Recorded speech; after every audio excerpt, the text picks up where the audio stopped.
How's it going, everybody? Daner here with North Central Coins, and welcome back to another episode of the most rare and valuable coins in Canada. Today we're going to be discussing the details and value of the 1973 Canadian large bust Mountie quarter. Whether you're a coin roll hunter or a coin collector, you may know how thrilling it is to find a coin that can be worth a lot of money. Whether you're looking through your collection, pocket change, or you're searching through a bank box, there is a rare Canadian quarter heir that you should check for. This heir makes it much more valuable than the regular version of the coin, which is worth pretty much face value. Now, the 1973 25-cent Canadian Mountie quarter has two different varieties. One of these coins is extremely rare and features a portrait of Queen Elizabeth II with a larger bust. The newer version, which is less rare, was redesigned to feature a reduced bust and a more detailed image. The 1973 25-cent Mountie coin was created to commemorate the Royal Canadian Mounted Police. The obverse of the coin features an image of an officer on a horse. The common version of the 1973 Mountie quarter features a newer design with a smaller bust and more details. The rare version features a larger bust, and only a small number of these coins exist. The large bust 1973 Mountie quarter can be worth up to $1,000 due to its rarity and if it's in uncirculated condition. To be able to tell the difference between the common and rare version, I would really appreciate if you guys would hit that thumbs up, subscribe if you are new, and also hit that bell notification so you can see my new videos as they are being released. In the past, I've made several videos detailing the rare and valuable coins from all around the world, including countries such as Canada, the United States, Britain, Australia, New Zealand, and I'm going to be making plenty more in the future. So I'd appreciate if you guys would follow along. But what do you say we get into today's video and I explain how to identify the 1973 large bust Mountie quarter. Let's get it, guys.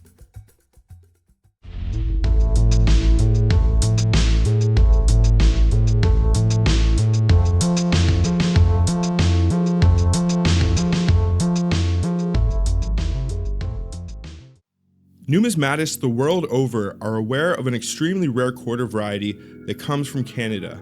This coin is the 1973 Canadian large bust Mountie quarter. Now, the Mountie quarter was created 50 years ago to commemorate the 100th anniversary of the Northwest Mounted Police, which was later called the Royal Canadian Mounted Police.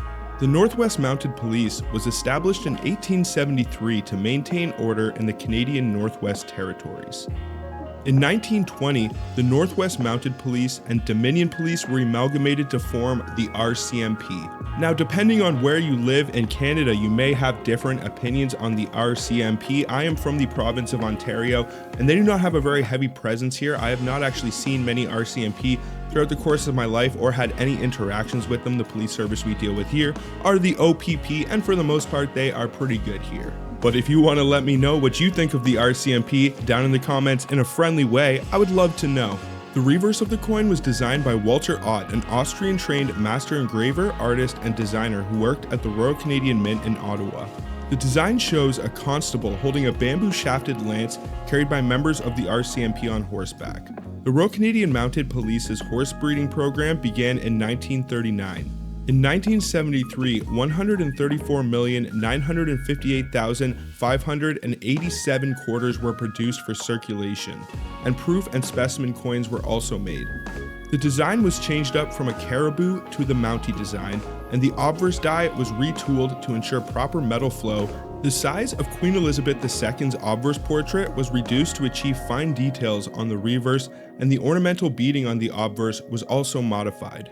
Virtually all of the 1973 RCMP Centennial Canadian quarters were struck with the smaller busts on the obverse, but a small amount of the coins were produced with the obverse of 1972, creating the two varieties of the small and large bust. The amount of coins with the large bust does not exceed 10,000 according to the Charlton and PCGS guides and website.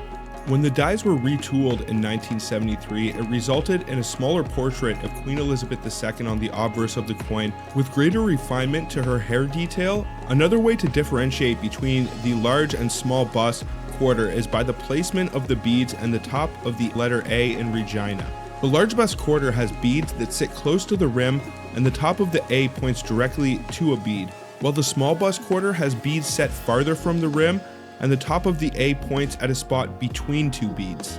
The size of the bust and position of the head on the coin are extremely important details. On the large bust, the beads will appear to touch the rim of the coin, while there is space between the beads and the rim on the small bust quarter.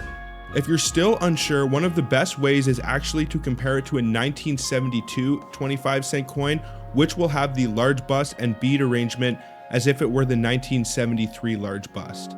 Now we'll get into the specifications and value of the 1973 Mountie quarters. They are composed of nickel. The monarch on the obverse of the coin is Queen Elizabeth II. It has a weight of 5.1 grams. They have a diameter of 23.8 millimeters, a thickness of 1.6 millimeters. The coin is in metal alignment, as most Canadian coins are, and the edge of the coin is reeded. Now, the Canadian 1973 Mountie quarter comes in all three of the different Canadian finishes that were offered at that time. It comes in a business strike, which will get an MS designation. It comes in a proof strike, which will get the PL designation, and also a specimen, which will get the SP.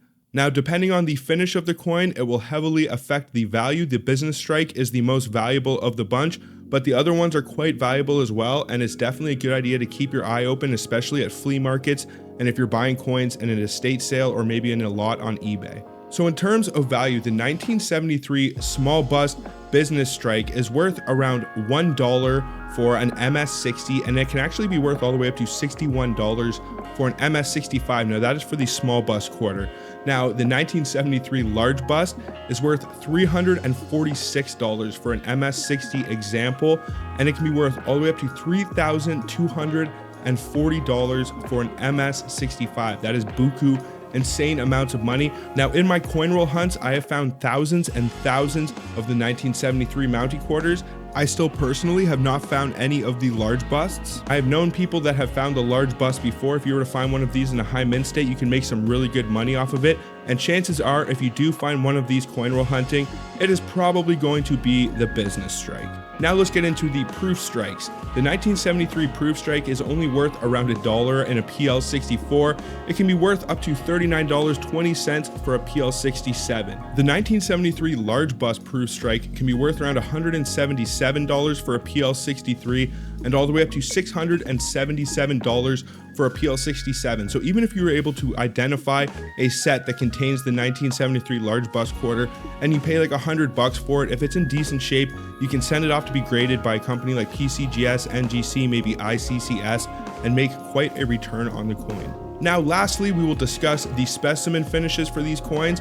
First, the 1973 small bust. It's worth around $1.94 for a specimen 66, and it can be worth all the way up to $14.70 for a specimen 67. The 1973 large bust specimen can be worth around $173 for an SP64 and all the way up to $539 for an MS67. Now, I have actually owned 1973 specimen sets. You can usually pick them up from your local coin shops for a pretty decent price. I'm guessing that they have probably done their due diligence and checked for the large bust already. So your best chance of finding sets that may contain the large bust quarter are probably in flea markets, estate sales, or maybe in a lot on eBay or Facebook Marketplace. Well, I think that is pretty much going to do it for this one. The 1973 large bust quarter is probably the most requested coin that I get questions about all the time. People want to know how much it is worth, where they can sell it. If you guys want to sell your coins, the best place is honestly to take them to your local coin shop. First, I would want to make sure and be very sure that it is the variety that I think it is, because if you bring a coin into a coin shop that you think is rare or valuable and it is worthless, they are probably going to laugh you out the door. So do your research. There are several resources out there. I would like to announce that I partner with Lighthouse Canada. They are one of the largest and most reputable coin supply companies in North America. They have a website with a massive selection and inventory that can cover just about everything in your coin collecting needs. They have albums, coin flips, microscopes. They have solutions that can reveal the dates on your older coins. So if you guys would like to shop their massive catalog, then all you have to do is go to lighthousecanada.ca, and you can also enter the promo code DANE20 for 20% off of your order. I've also partnered with Charlton Press. They produce Canadian coin catalogs, and if you guys would like to find out information about any of your Canadian coins, including the 1973 large bust quarter, then I suggest you go to charltonpress.com. You can also enter the promo code DANE20 for 20% off of your order and pick up one of their coin catalogs. I just picked up the Canadian 2023 catalog, and it is one of the best and most knowledgeable books I have ever read when it comes to Canadian coins. They have tons of information on specimen sets and all of those rare holy grail Canadian coins that you want to find out about. So go to charltonpress.com, go to lighthousecanada.ca, enter the promo code DANE20 at your checkout for 20% off of your order. Thank you so much for watching, everybody. Until the next one, peace out and have a good one, y'all.